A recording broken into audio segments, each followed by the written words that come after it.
अब हम अभिभूत हैं कि हमारे मध्य माननीय अध्यक्ष लोकसभा श्री ओम बिरला जी हैं। आपसे विनम्र आग्रह, कृपया अपना उद्बोधन प्रदान करें।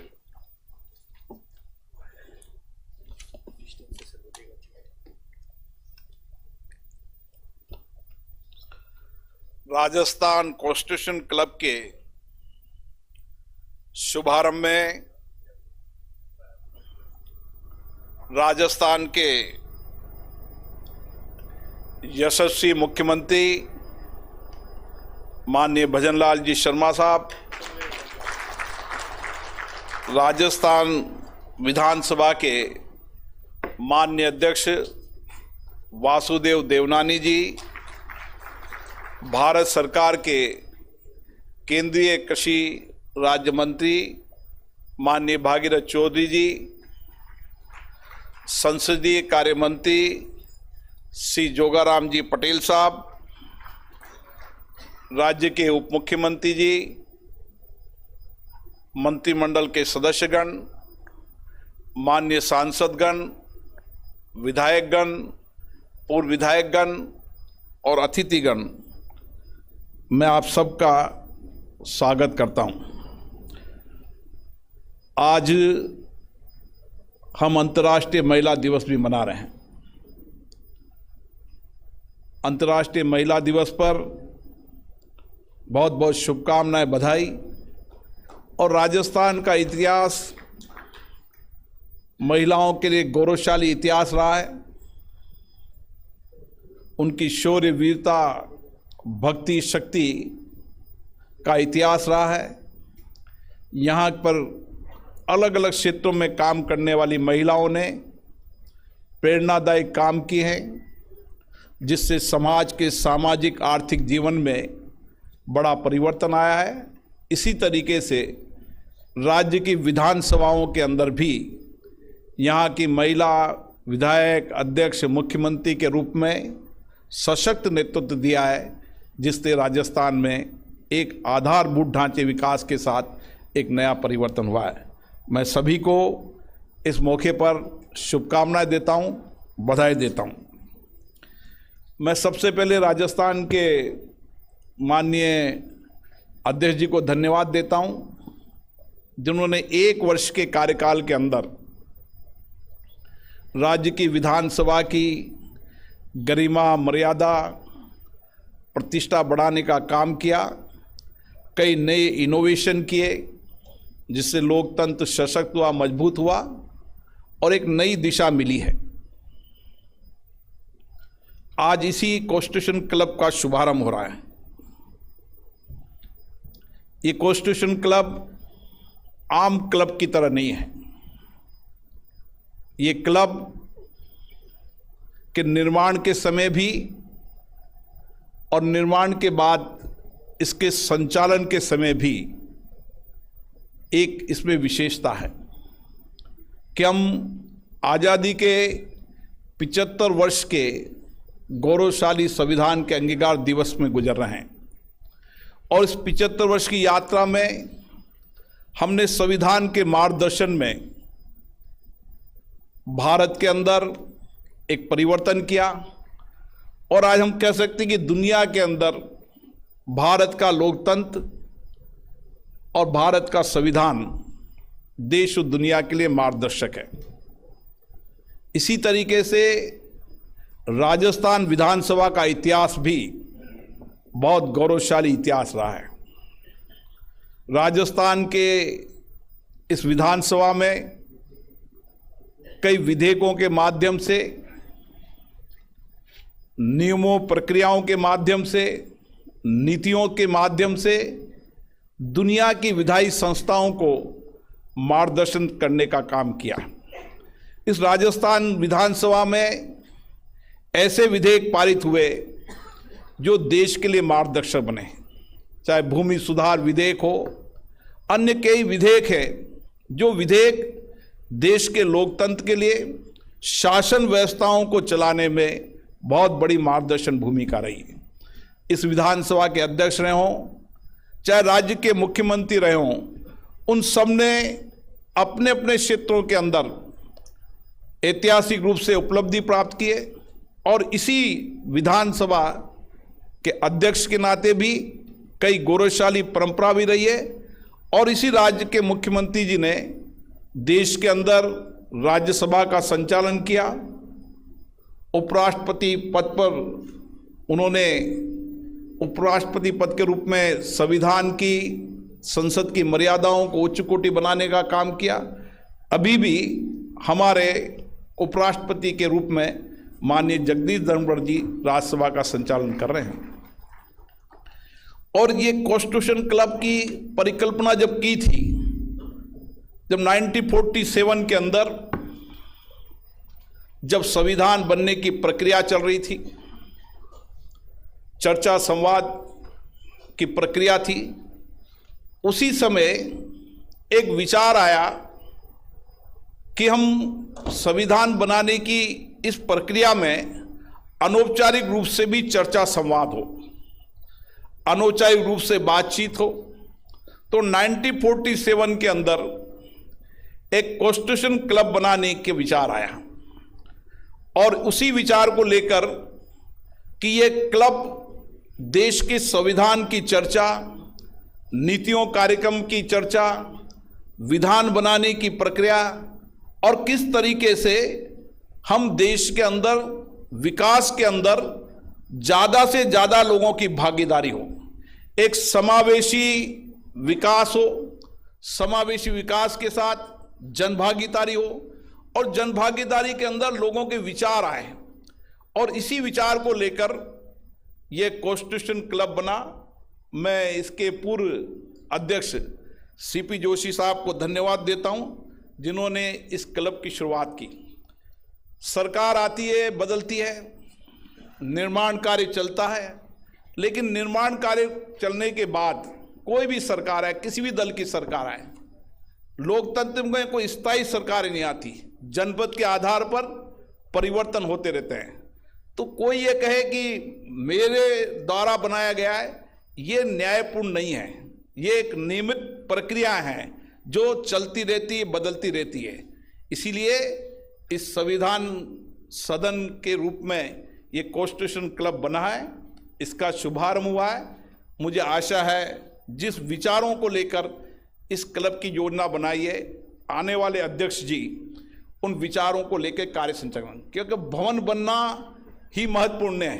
भवन बनने के बाद उस भवन का उपयोग, उसके उपयोग के साथ उसकी उपयोगिता, उसका संचालन सबसे महत्वपूर्ण है। और मेरा विश्वास है कि इस भवन का उपयोग व्यापक रूप से चर्चा जनसंवाद के लिए होना चाहिए, जहां पर संविधान के मूल्यों की चर्चा हो, जहां पर राजस्थान के विकास में जनभागीदारी निभा सके, समाज के हर वर्ग क्षेत्र के लोग यहां पर बैठें, चर्चा करें। और जिन्होंने विधायी कानून बनाने के साथ इन विधायी संस्थाओं में जिनका योगदान रहा है, जिन्होंने अपने अपने जीवन के महत्वपूर्ण दिन इस विधानसभा में दिए, उनके अनुभव का लाभ भी मिलना चाहिए। और इसीलिए चाहे पूर्व विधायक हो, पूर्व सांसद हो, चाहे पूर्व मंत्री हो, चाहे पंचायत के लोकतांत्रिक संस्थाओं में काम करने वाले लोग रहे, नगरीय क्षेत्र में लोग काम करने वाले, उन सभी लोकतांत्रिक संस्थाओं में काम करने वाले लोगों की भागीदारी बनकर हम राजस्थान के विकास का रोडमैप कैसे बना सकते हैं। आज राजस्थान देश का सबसे बड़ा प्रदेश तो है सही, लेकिन गौरवशाली इतिहास भी राजस्थान का रहा है। मुझे खुशी है राजस्थान के मुख्यमंत्री भजन लाल जी के नेतृत्व में जहां इसकी विरासत को हम संरक्षण कर रहे हैं, उसके साथ नए आधुनिक राजस्थान बनाने का उनका प्रयास भी महत्वपूर्ण है। और उन्होंने 2 बजट में अपने विचारों को दिया है कि हम राजस्थान की कल्पना कैसी कर रहे हैं। राजस्थान का विकास आधारभूत विकास के साथ, सामाजिक विकास के साथ, समाज के उपेक्षित गरीब व्यक्तियों के जीवन को कैसे बदल सकते हैं। इसी राजस्थान से अंत्योदय योजना शुरू हुई थी, जिसमें समाज जीवन में परिवर्तन का एक पहलू बना था, जो पूरे देश, पूरे विश्व में जिसकी योजनाओं का लाभ मिला था। इसी तरीके से मुझे आशा है राजस्थान के मुख्यमंत्री जी के नेतृत्व में भी इसी तरीके से कुछ ऐसी योजनाएं जो देश के लिए पहल बन सके, जिसमें समाज के वंचित, गरीब, उपेक्षित लोगों के जीवन को परिवर्तन कर सकते हैं। जैसा हमारा इतिहास रहा है, जैसी हमारी विरासत रही है, उसी तरीके से हमारी विधायी संस्थाओं का भी इतिहास गौरवशाली रहा है।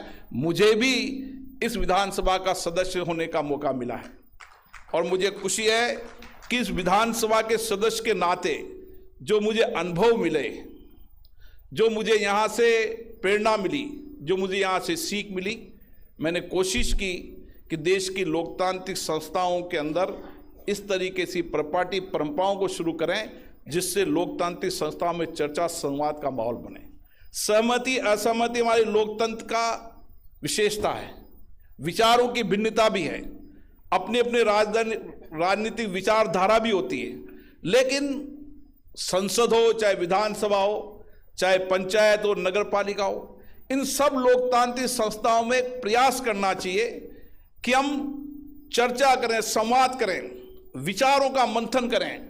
जितना विचारों का मंथन होगा, जितनी सहभागिता होगी, जितने विचार आएंगे, उतने ही हम सर्वश्रेष्ठ काम कर पाएंगे। इसलिए सरदार पटेल जी ने एक बार कहा था कि एक जहाज में कुछ लोगों के विचार से, कुछ लोगों की लापरवाही से वो जहाज डूबने के कगार पर था, लेकिन उसी जहाज को जब ने सामूहिकता से विचार किया तो वो जहाज किनारे पहुंच गया। यही लोकतंत्र है। लोकतंत्र की ताकत कितनी बड़ी भारत के अंदर कि हमने 75 वर्ष की इस लोकतंत्र की यात्रा में इन्हीं संस्थाओं से, हमें खुशी है कि पंचायत राज जैसी संस्थाओं का उदय भी राजस्थान से हुआ। इसलिए राजस्थान तो लोकतंत्र की सबसे बड़ी जननी है। हमारे राजा महाराजाओं के राज हुआ करते थे, उसमें भी लोकतंत्र हुआ करता था। इसलिए लोकतंत्र कोई आजादी के बाद का लोकतंत्र नहीं, लोकतंत्र हमारी विरासत में रहा है, लोकतंत्र हमारी कार्यप्रणाली में रहा है। इसीलिए मैं राजस्थान के विधानसभा के अंदर भी ये अपेक्षा करता हूं कि गतिरोध होता है, मत विचारों का मत भिन्नता भी होती है, लेकिन कोशिश करना चाहिए कि हम गतिरोध को कैसे समाप्त कर सकते हैं। हमारी भाषा कैसी होनी चाहिए, हमारा विचार कैसे होना चाहिए, हमारा भाषा, विचार, हमारी अभिव्यक्ति कैसी होनी चाहिए। हमें जनता ने, 8 करोड़ जनता ने चुनकर भेजा है अपनी भावनाओं की अभिव्यक्ति करने के लिए, अपनी आकांक्षाओं की, अपनी कठिनाइयों की, अपनी चुनौतियों को समाधान करने के लिए। इसलिए मंच, ये विधानसभाएं इस काम के लिए होना चाहिए। व्यक्ति रूप से आरोप प्रत्यारोप के लिए विधानसभाएं लोकतंत्र के मंच नहीं होना चाहिए।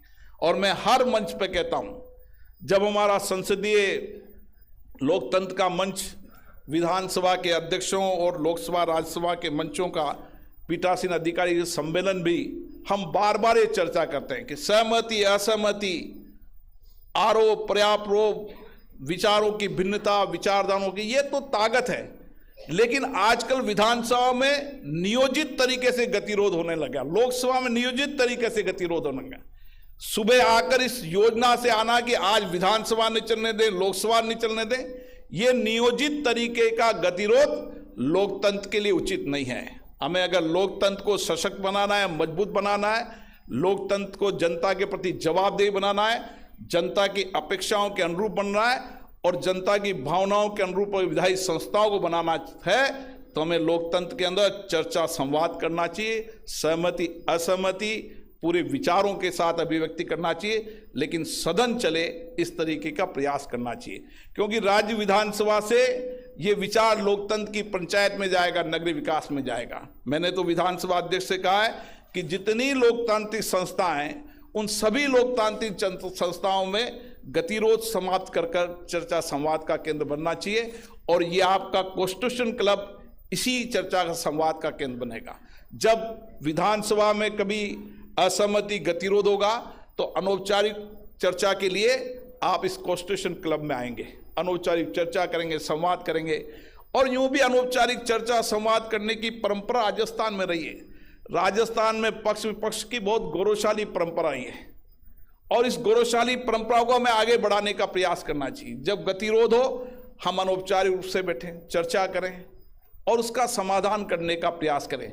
ये कॉन्स्टिट्यूशन क्लब इसीलिए है, ये अन्य औपचारिक अन्य क्लब की तरह नहीं है कि हम यहाँ पर संगीत गीत मनोरंजन के लिए आए। ये एक संविधान क्लब है और संविधान की मर्यादाओं प्रतिष्ठा के अनुरूप इस क्लब का संचालन होना चाहिए।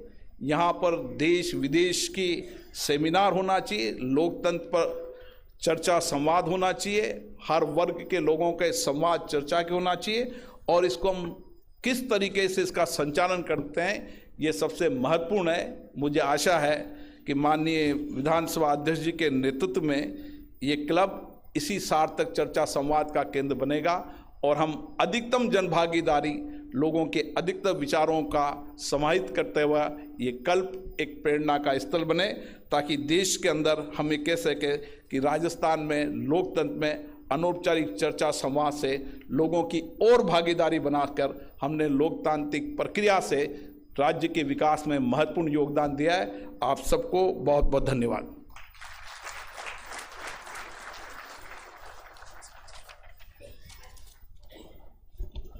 आपके प्रेरणादायी मार्गदर्शन के लिए, उद्बोधन के लिए बहुत बहुत आभार माननीय लोकसभा अध्यक्ष महोदय।